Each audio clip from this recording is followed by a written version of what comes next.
ঘিরে বহরমপুরে উৎসবের মেজাজ। বৃহস্পতিবার মনোনয়ন জমা দিতে জেলা প্রশাসনিক ভবনে হাজির হলেন বিভিন্ন রাজনৈতিক দলের সদস্যরা। বহরমপুরে দলীয় কর্মীদের সাথে নিয়ে মিছিল করে মনোনয়ন জমা দিলেন বহরমপুরের বিজেপি প্রার্থী বিদায়ী বিধায়ক সুব্রত মৈত্র। গোড়াবাজার থেকে মিছিল করে জেলা প্রশাসনিক ভবনে যান বিজেপি প্রার্থী।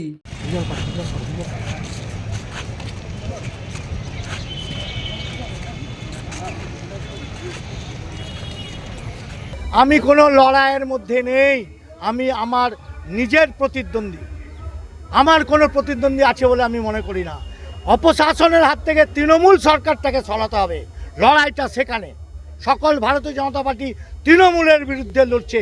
তৃণমূলের অপশাসন থেকে, জঙ্গল রাজ থেকে মুক্তি পেতে পদ্মপতিকে ভোট দেওয়ার জন্য সকলে তা দাঁড়িয়ে আছে। এবার সবার নজরে বহরমপুর বিধানসভা কেন্দ্র। বিজেপি প্রার্থী বিদায়ী বিধায়ক সুব্রত মৈত্র তৃণমূল প্রার্থী করেছে বহরমপুর পৌরসভার চেয়ারম্যান নারুগোপাল মুখার্জিকে। কংগ্রেস প্রার্থী 5 বারের প্রাক্তন সাংসদ Adhir Ranjan Chowdhury. Bureau report, imagine community media.